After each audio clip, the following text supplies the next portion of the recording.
네, 안녕하세요. 또 다시 한번 인사드립니다. 자, 오늘 이제 하루가 지났고, 오늘은, 어제는 이제 전기 모드로 해서, 최대 얼마나 주행이 가능한지 해서 이제 100km를 최종적으로 확인을 했고요. 이제 오늘은, 다시, 그리고 또 어제도 그 하이브리드 모드, 그러니까 전기가 완전히 방전된 상태에서 하이브리드 모드로 왔을 때 연비가 어떻게 되는지도 또 체크를 했어요. 결국은 20.2가 나왔는데, 자, 이제 또 어떤 분들이 또 댓글로 알려주셨어요. PHEV의 전기가 충전이 된 상태에서 하이브리드를 운행을 하면 연비가 더 좋아진다 라는 얘기가 있길래, 지금 보시는 것처럼 어제 잠자면서 완속으로 해서 충전은 싹 마친 상태고요. 그치만 전기로 가지 않고 하이브리드 모드를 켜놓고 어제와 동일한 코스를 역으로 해서 80km를 정확하게 가려고 합니다. 자, 보여드리는 것은 지금 이제 연비는 최종적으로 리셋을 했고, 지금 이제 연비 올라가고 있는 상태고요. 그 다음에 시동 후 주행 거리는 1.5km. 이제 막 출발했습니다. 결론적으로 이 시동 후 주행 거리가 80km가 될 때까지 주행을 할 거고요. 이렇게 주행을 했을 때에 최종적으로 연비가 어떻게 되는지 한번 알아보도록 하겠습니다. 뭐 환경이 달라질 수도 있고, 고속도로와 국도의 비중이 달라지면은 이 실험의 의미가 다소 퇴색이 될 수도 있기 때문에, 오늘은 정말 정확하게 어제 갔던 루트 그대로 역순으로 갑니다. 뭐 왜냐면 제가 이제 일 때문에 왔다가 다시 이제 집으로 가는 거기 때문에요. 대전에서 지금 나주로 다시 갑니다. 그래서 이렇게 180km 다시 한번 주행을 해 보도록 하겠습니다. 자, 그리고 뭐 자고 일어나는 거 보니까 어떤 분이 또 댓글을 달아주셨는데 상당히 좀 공감되더라고요. 예를 들면은 PHEV를 타면서 지금 약 한 1500km 될 때까지 기름을 제가 한 번 넣었다고 말씀을 드렸잖아요. 그 정도 수준이면 전기를 충전할 수 있는 인프라가 어쨌든 제 생활 패턴 속에서는 여유가 있다라는 건데, 그러면은 경제적으로 EV5나 혹은 뭐 테슬라 모델 Y처럼 보조금을 받고 차량을 출고하는 방식이 훨씬 더 경제적이지 않냐라는 말씀이 하시더라고요.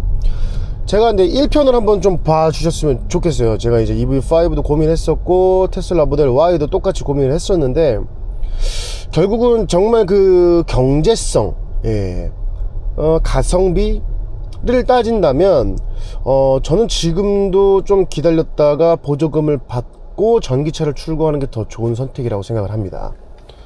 근데 그분 말도 일리가 있어요. PHEV 이거 100km 밖에 못 가는 이 차도 전기를 충전하는데 인프라가 불편함이 없으면 한 400km, 500km 가는 전기차도 훨씬 불편함이 덜한 거 아니냐. 그러면 가성비나 여러 가지 측면들을 따졌을 때에 불편함도 덜하고 주행거리도 길고 보조금도 나오고, 뭐 이런 전기차를 사는 게 훨씬 더 가성비가 좋지 않냐라고 생각을 하시고 말씀해 주시더라고요. 그 의견에 100% 공감합니다. 무슨 말씀이냐면, 저도 정말 그 가성비, 즉 돈을 생각했으면 저는 EV5를 샀었을 것 같아요. 뭐 저는 말씀드렸지만 차량에 대한 전문가가 아니었기 때문에, 뭐 배터리가 뭐 중국제고 뭐 어찌고 뭐 중국에서 나온 것보다 뭐 옵션이 뭐 적은데도 가격이 비싸다는 등 뭐 이런 얘기 많이 들었지만 뭐 잘 모르고, 어쨌든 어떤 공간적인 능력, 그 다음에 주행 성능 등등을 봤을 때 가성비 측면으로는 저도 EV5를 사는 게 제 쉽게 얘기하면 머리는 이해를 했습니다. 머릿속으로는 당연히 경제적인 EV5 혹은 좀 기다리더라도 조금 더 비싸더라도 테슬라 모델 Y를 사야겠다라는 게 머릿속으로는 이해가 됐어요. 근데 제가 말씀드렸죠. 시승해보고 완전히 변했다고. 시승을 딱 해보고 제가 EV5도 시승해보고 테슬라 모델 Y도 이제 지인차 타보고 이제 이 라브4도 타봤는데, 시승을 하는 순간 그 세부 내용은 1편에서 또 반복될 것 같으니까 생략하고, 시승을 하는 순간에 저는 1000만원 2000만원 차이가 중요하지 않다라고 스스로 생각을 했습니다. 결국은 머리는 EV5를 가리켰지만 이 마음은, 이 심장은 라브4를 향했다라고 이해해 주시면 될 것 같아요. 그래서 뭐 사람마다 당연히 차이가 있고 우선순위나 이런 가치관을 어디에 두느냐의 차이가 있을 수 있을 것 같아요. 어떤 분들은 EV5에 대한 승차감이 그 유튜버 되게 유명하신 분이셨는데, 어떤 분은 EV5 승차감 너무 좋다고, 패밀리카로 뭐 전혀 손색이 없다라고 말씀을 하시는 분들도 계시고요. 또 저같이 EV5를 딱 탔을 때 느꼈던 그 이질감, 뭔가 멀미가 날 것 같고 꿀렁꿀렁거리는 그 느낌이 너무 싫었던 사람도 있을 수 있을 것 같고, 그래서 그런 어떤 가치들은 사람마다 너무 차이가 크다라고 생각을 합니다. 결국은 뭐가 합리적인 소비고 뭐가 더 뭐 좋은 선택이었는지, 뭐 이런 부분은 개인의 만족감에 따라 다를 것 같고요. 자기가 감수할 수 있는 수준과 제가 뭐 예를 들면 순자산이 한 100억 정도 있었으면은 사이버 트럭 샀죠. 뭐 물론 이제 그런 거 하지 않겠습니까? 자기가 갖고 있는 어떤 자산과 그 다음에 내가 이제 뭐 차량에 쓸 수 있는 어떤 금액의 어떤 총량, 요런 것들 사이에서의 효율성, 만족감 등등이 복합적으로 됐을 때에 합리적인 소비를 하지 않은가 싶습니다. 그러면 당연히 사람마다 선택은 다르겠죠. 당연히 다르겠죠. 그래서 누구도 비난받을 자격이 없고 누구도 비난할 자격도 없습니다. 어쨌든 지금 열심히 다시 달리고 있고요. 잠시 후에 제가 오늘 80km 달린다고 했죠. 어제랑 동일하게. 그래서 80km가 되기 전에 75km대 카메라를 다시 켜서 한번 정확하게 또 거짓 없이 또 아무런 외압 없이 순수한 내돈내산 내 차 가지고 실험한 영상을 보여드리도록 하겠습니다. 제가 좀 일단 볼게요. 지금 이제 주행거리가 78.8 정도 됐고요. 이제 80km를 다가서고 있습니다. 지금 이제 평균 속도는 규정 속도가 100이고요. 당연히 이제 100에서 뭐 110 사이사이로 지금 규정된 속도로 달리고 있는 중입니다. 근데 제가 오늘 좀 실험을 좀 바꿔야 될 것 같아요. 원래는 80km까지만 이 전기가 충전된 하이브리드 모드로 가보고 비교를 해보려고 했는데, 제가 보니까 아예 집 도착할 때까지, 그러니까 160km, 그러니까 어제랑 같이 180km를 이 전기가 충전된 상태에서 하이브리드 모드로 한번 주행을 해보고 그 금액을 한번 비교를 해봐야 될 것 같아요. 왜 제가 그런 생각을 했냐면, 자, 말씀드리던 순간에 이제 80km가 됐어요. 왜 그랬냐면 제가 중간에 연비를 보고 그랬는데, 자, 연비가요, 자 보세요. 지금 28.3 정도 나오네요. 아까 전까지만 해도 한 30km 정도가 나왔거든요. 그러니까 조금 더 계산하기 쉽게 해서 30km/L로 한번 생각을 해볼게요. 지금 자 보면 저희가 이제 배터리가 방전된 상태에서 하이브리드 모드로 왔을 때 20km/L였단 말이에요. 근데 지금은 이제 28.2지만 제가 아까 전에 한 10km 전쯤에 봤을 때 30km/L였단 말이에요, 연비가. 그리고 전기는 보시면 주행 가는 거리가 원래 최초에 78km 했었어요. 처음에 100% 충전했을 때. 근데 지금이 이제 62km인데, 요것도 조금 뭐 대략 계산이긴 하지만 우리가 기존에 100% 완충했을 때 78km 주행이 가능하다라고 표시는 되어 있었지만, 실제로 어제 테스트할 때 보시면 100km를 주행을 했잖아요. 자, 이런 거를 좀 따져봤을 때 지금 현재는 77에서 62, 다시 78에서 62면 16km를 전기까지 같이 잡아먹은 거예요. 하이브리드 모드를 운행을 하면서. 근데 요거를 이제 한 20km 정도로 한번 잡아볼게요. 그러니까 즉 제가 80km를 달리는 데 있어서 20km는 전기를 소모를 했고 60km는 실제로 가솔린을 썼는데 이 가솔린을 30km/L로 주행을 하게 된 거란 말이죠. 이거를 뭐 단순 계산해 보면, 자, 전비가 5km니까 이거를 계산했을 때 20km를 달렸기 때문에 4kW를 쓴 거죠. 그러면 1kW당 300원으로 가정을 했을 때 1200원을 사용을 한 거고요. 그렇죠? 전기 1200원 플러스, 자, 연비가 지금 30km/L라고 치면 60km를 휘발유로 간 거기 때문에 2리터를 사용을 한 거예요. 2리터를 1리터에 1900원이라고 했을 때 3800원이에요. 쉽게 계산하면. 그럼 3800원 곱하기 1200원 했으면 5000원이 되는 거죠. 즉 80km를 주행을 하는데 5000원이 들었다. 자, 그러면 160km를 주행을 했을 때는 만원이 되겠죠. 그럼 180km를 주행을 했을 때는 한 12,000원 뭐 이 정도 될 것 같아요. 11,500원, 12,000원 해야 될 것 같은데, 어쨌든 그래서 끝까지 다시 한번 계산을 해보려고 하는 거고, 만약에 이랬을 때 13,000원이라고 계산을 한번 해볼게요. 어제 기억을 하실지 모르겠지만은 100km 전기로 가고 80km 가솔린으로 20km/L로 갔을 때 총 든 금액이 13,600원이었어요. 그죠? 전기가 6,000원, 휘발유가 7,600원에서 13,600원에 180km를 갔는데, 결국은 이 전기가 충전된 상태에서 하이브리드 모드로 왔더니 평균 연비가 한 30까지 되더라. 그리고 전기는 한 80km 기준으로 한 20km 정도는 전기를 쓰더라. 그러니까 이게 어떤 의미냐면은 가격적인 측면에서 사실은 비슷할 것 같아요. 그러니까 전기로 100% 쭉 쓰고 전기가 방전된 상태에서 하이브리드로 가는 거나, 아니면 지금처럼 전기가 충전된 상태에서 그냥 전기 모드 이런 거 무시하고 하이브리드 모드로 가거나, 이랬을 때 가격 차이는 오히려 하이브리드 모드로 전기를 충분히 개입을 시키면서 가는 게 뭐 금액적으로 봤을 때는 조금 더 우세하다라고 보여집니다. 되게 신기하네요.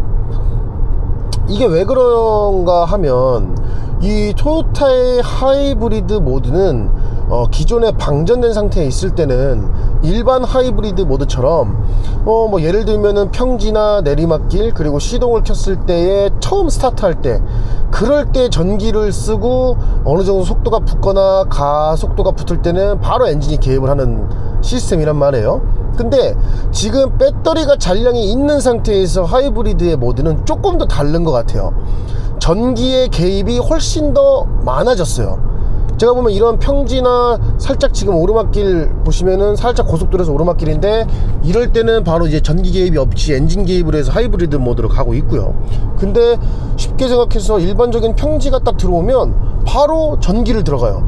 그러니까 잔량이 있기 때문에 그런 거겠죠. 전기에 대한 개입이 훨씬 더 많아졌다. 그렇다 보니까 자연스럽게 평균 연비가 늘어날 수밖에 없겠죠. 네, 그런 시스템인 것 같습니다. 그래서 결론은 제가 이 실험을 통해서 어쨌든 제가 이제 80km에서 끝내려고 했는데 안 끝내고서 180km를 그냥 갈 거고요. 끝나고 나서 다시 한번 설명드리겠지만은, 이게 저도 좀 잘못 생각을 했네요. PHEV이기 때문에 저는 이제 뭐 전기로도 갔다가 하이브리드로 갔다가 왔다 갔다 한다라는 게 좋다고 생각을 했지만, 실제로 막상 이 테스트를 해보니 굳이 왔다 갔다 할 필요조차 없다. 즉 다시 얘기해서 전기가 충전된 상태에서도 장거리 운전 시에는 그냥 하이브리드를 놓고 기름하고 전기하고 지가 알아서 선택해서 하이브리드 식으로 가게 되면, 지금 보시다시피 평균 연비 지금 한 27.8, 아까 전까지 28이었고, 예, 그렇게 이 정도 연비를 갖고 가면서 전기도 소모를 조금씩 한단 말이에요. 근데 전기를 소모가 엄청 많이 하느냐? 또 그것도 아니에요. 제가 보니까 한 100km에 한 20km 정도 쓰는 것 같아요. 왜냐면은 아까 78이었는데 지금 61이죠 17을 썼고 조금 더 반올림해서 20km를 아까 잡았는데, 결론적으로 요렇게 지금 진행이 되고 있습니다. 그리고 또 하이브리드 모드다 보니까 내리막길이나 혹은 제가 감속을 할 때에 또 지가 또 충전을 또 해요.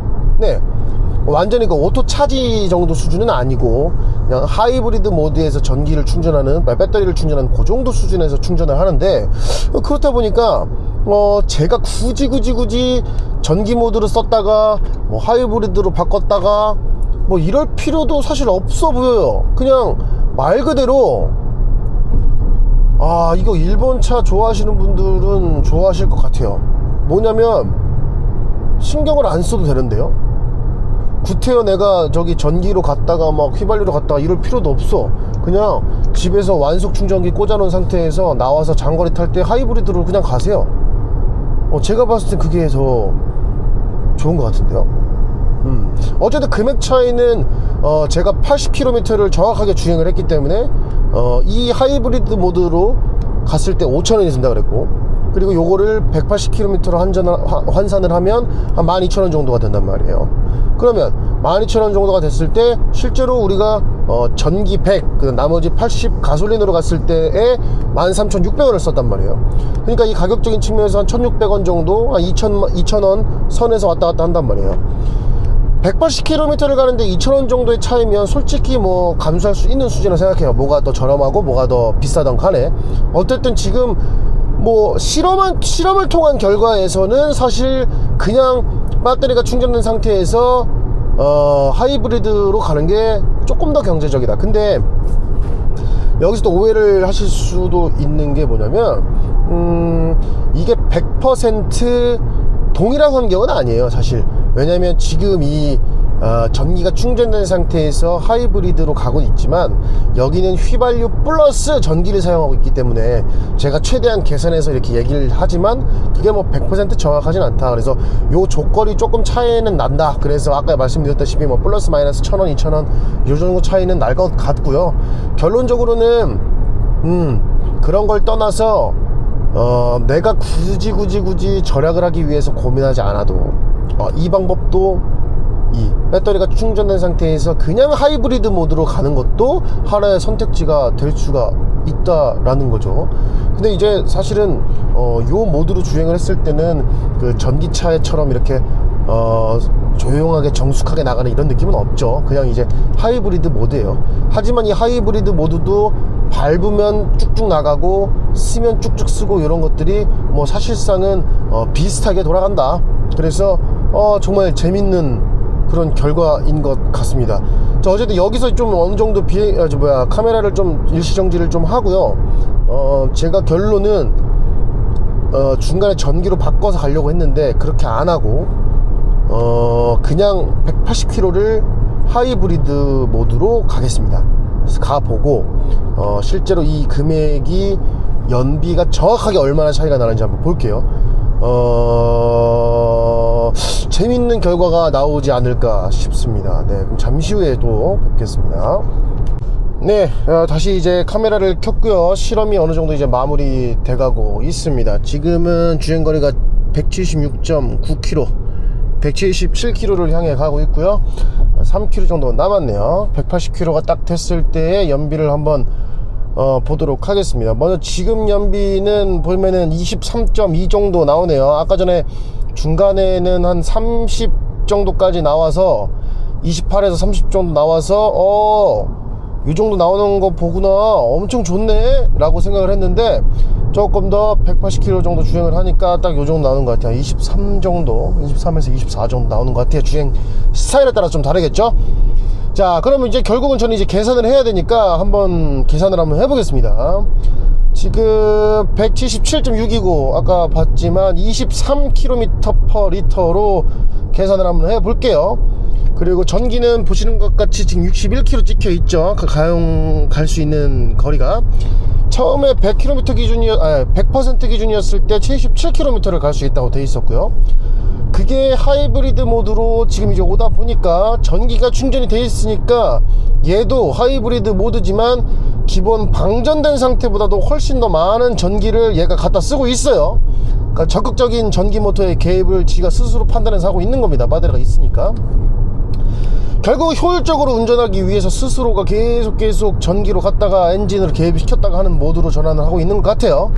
자, 결론은 그런 모습이고, 전기로 쳤을 때, 그러니까 180km 기준으로 전기로 한 20km를 갔다라고 칠게요. 지금 뭐 한 16km 정도 되지만 뭐 조금 더 가산해서 20km는 전기로 가고 160km는 하이브리드 모드로 갔다라고 가정을 하고 계산을 한번 해보겠습니다. 전기는 뭐 간단하죠. 5km가 전비니까 20km면 4kW가 될 거고 300원짜리 기준으로 했을 때 1200원이 될 겁니다. 1200원 플러스 나머지 160km를 23km 연비로 갖다 쳤을 때 1km당 가는 금액은 약 한 보니까 6.9, 69? 계산을 한번 좀 정확하게 해봐야 되겠지만, 결국은 리터로 봤을 때, 그러니까 그 기름을 봤을 때는 한 7리터 정도? 네. 7.5리터 정도를 기름을 쓸 것 같아요. 7.5리터 정도? 그러니까 160km를 평균 연비 23으로 갔을 때 소모되는 연료량이 한 7.5리터에서 8리터 정도 될 것 같네요. 요 금액을 곱하기 1,900원 기준으로 해보면 실제의 휘발유로 든 금액은 약 한 13,000원 정도가 될 것 같네요. 13,000원 정도, 13,500원 정도 될 것 같네요. 자, 그럼 13,500원에 플러스 아까 전기요금 얼마였죠? 1,200원 더하면 14,700원 정도가 되고, 실제 우리가 아까 첫날에 계산해봤지만 전기로 100km 가고 나머지 80km를 하이브리드 모드로 20km per 리터로 왔을 때 13,600원을 썼어요. 그죠?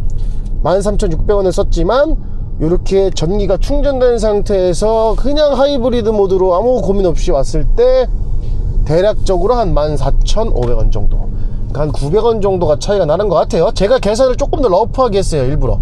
네, 정확하게도 할 수 있지만 조금 더 러프하게. 왜냐면 상황에 따라서 운전 스타일에 따라서 좀 다를 수 있으니까 너무 정확한 계산은 뭐 굳이 무의미하다 생각을 했고, 결론적으로는 이렇게 계산했을 때의 가격 차이는 크게 나지 않는다. 즉 조금 더 가장 효율적인, 이 차의 가장 효율적인 거는 처음에 테스트했던 것처럼 전기가 있으면 전기 먼저 써버리고 하이브리드로 오는 게 가장 효율적이다. 근데 조금 더 반대로 얘기하면 또 이런 방법도 있을 것 같아요. 진짜 장거리를 타는 사람이라면 오히려 고속도로에서는 그냥 하이브리드 모드로 전기 플러스 가솔린 모드로 왔다 갔다 이렇게 써도 전기는 해봐야 한 20km 밖에 안 달아요. 그런 상태에서 연비도 23 정도가 나온단 말이에요. 지금 정확하게 보면 네, 연비가 23.2 정도 나오네요. 요 정도라고 했을 때 그냥 장거리 고속도로는 아무 생각 없이 그냥 하이브리드로 가시고, 오히려 교통 정체가 많은 도심 지역에서 전기를 사용해도 나쁘지 않을 것 같다. 근데 어차피 하이브리드가 도심에서는 연비가 훨씬 잘 나오거든요. 그렇기 때문에 뭐 사실 제가 말씀드린 이것도 뭐가 더 효율적이다라고 딱 잘라서 얘기하는 것도 크게 무의미해 보여요. 결론은 이 차는 어쨌든 극강의 효율을 보여주고 있다는 건 확실한 것 같고요. 그럼으로써 이 차를 탈 때 있어서 전기를 우선적으로 써야겠다, 뭐 전기를 막 급속 충전기 물려가면서 전기 우선으로 사용해야겠다라고 생각을 굳이 할 필요가 절대 없다라는 게 검증이 됐습니다. 즉 다시 얘기해서 일본 차의 어떤 장점이 정말 고스란히 느껴지는 차라고 볼 수 있어요. 아무 스트레스 없이 차는 차요, 잘 달리고 잘 서는 것이 최고다 라고 하시는 분들, 그리고 차에 대한 어떤 잔고장이나 이런 스트레스에서 조금 더 벗어나고 싶으신 분들, 그리고 연비나 이런 부분들에 있어서도 전기차를 타면 좋겠지만 전기차도 하이브리드랑 비교했을 때 그렇게 큰 차이가 나지 않고, 이 차에 워낙 연비 효율이 좋다 보니까 뭐 그렇게 충전에 대한 스트레스도 받지 않고 집에서 완속 충전기 물려놓을 수 있는 환경이 되시고, 그러면서 그냥 나는 주차하면서 완속 충전기 꽂아 놓고 장거리 갈 때 그냥 완속 충전 돼 있는 상태에서 기름 써가면서 충전 스트레스 받지 않고 가겠다, 요런 분들 강추드립니다. 제가 이제 전기차를 타는 친구들도 많이 있어요. 근데 이제 항상 문제가 그거더라고요. 목적지를 갈 때는 괜찮은데 목적지에 도착을 했어. 예를 들면 뭐 그때 당시에 이제 펜션 같은 데였거든요. 시골에 있는 펜션에 도착을 했는데, 도착할 때까지는 그 친구 차가 이제 EV6였는데 뭐 주행거리 이상 없죠. 쭉쭉쭉 오니까 중간에 뭐 충전 안 해도 되고, 그렇게 해서 쭉쭉쭉 왔는데 결국은 도착해서 기름이 없으니까, 이제 전기가 없으니까 도착해서 그 시골의 펜션에는 또 전기 충전하는 데도 없잖아요, 그런 데는. 그러니까 거기서 또 집을 가기 위해서 휴게소에 뭐 들려서 급속 충전기를 물린다든지, 아니면은 그 펜션에 도착한 이후에 또 막 뭐 물건들을 사러 왔다 갔다 차를 움직여야 됐었는데, 결국 그때 이제 집으로 돌아갈 때 휴게소까지 갈 만큼의 전기가 없다 보니까 또 그 친구 차는 운행을 못하고 결국은 또 가솔린 차를 운영을 했던 경험들이 있거든요. 결국은 뭐 이런 부분들에 대한 스트레스 뭐 안 받을 수도 있을 것 같아요. 스트레스 뭐 안 받을 수도 있죠. 워낙 요즘 뭐 우리나라 환경이 좋으니까. 그렇지만 어쨌든 요러한 조그만 스트레스라도 어쨌든 이 차로 인해서 내가 안 쉬어도 되는데 쉬어야 되는 거잖아요, 쉽게 얘기하면. 그런 상황이 정말 불편하다라고 느낄 수 있으실 분들이 좀 있으실 것 같아요. 그런 분들은 충분히 PHEV 요 RAV4, 특히 이 토요타 RAV4를 살만한 가치는 충분하다. 다만 앞서 정리해 드렸던 것처럼 가성비만을 놓고 봤을 때는 이 차와 뭐 EV5랑 비교를 하시는 분들이 계시던데, 가격 차이가 한 보조금 적용하면 한 1,500 정도 차이가 나요. 1,500 정도의 그 금액을 연료비에서 뭐 뽑겠다, 이거는 불가능한 일이고요. 그런 어떤 경제적인 부분들에 대해서 조금 더 우선순위가 높으신 분들은 그런 전기차를 사시는 게 조금 더 효율적일 것 같다 라는 게 결론적인 제 정리입니다. 네, 이렇게 또 아이고 재밌는 실험 또 잘 마무리했네요. 전 이제 집에 잘 도착했고, 지금 평균 연비는 23.3리터로 오늘 요 테스트를 모두 마치도록 하겠습니다. 긴 영상인데 봐주셔서 너무 감사드리고, 혹시라도 또 추가적으로 RAV4를 고민하고 계신데 뭐 궁금하신 거나 한 게 있다면 언제든 댓글 남겨주십시오. 저도 뭐 이게 본업은 아닌지라 너무 여유있게 할 순 없겠지만 뭐 시간이 될 때 재밌게 한번 또 찍어보도록 하겠습니다. 이상으로 오늘 마치도록 하겠습니다. 또 저는 이렇게 집에 도착해서 바로 완속 충전기에 꽂아 놓겠습니다. 시청해주셔서 감사합니다.